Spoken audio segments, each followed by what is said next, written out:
these dates are not arbitrary dates, right? They relate to something, and they relate primarily to the biology of the animal. So what you're trying to protect with the closed season is spawning activity. And so basically what we're saying to people, okay, you like to have lobster, you want to be able to have lobster. Going forward, you have to allow the animals to naturally do what they're going to do.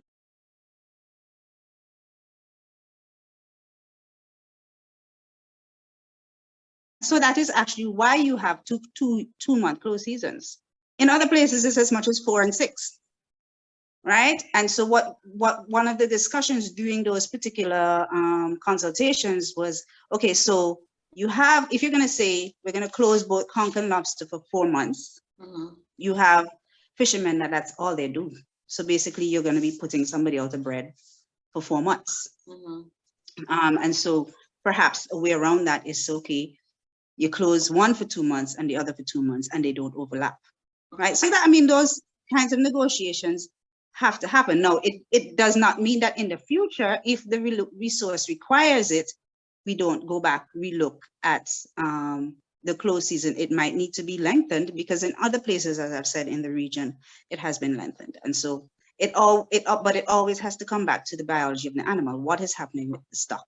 Okay, so it's not just about balancing that with the livelihood of the people. Yes, exactly.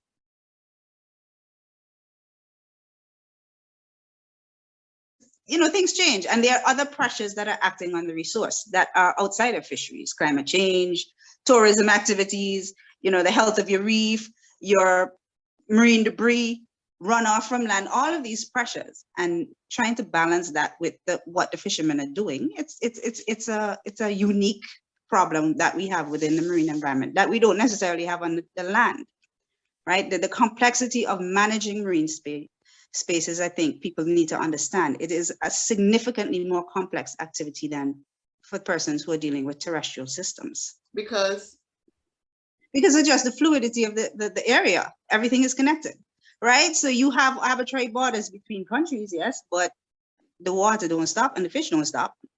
So even if I protect my turtle in Antigua, if they go over to St. Kitts, they're gonna get eat.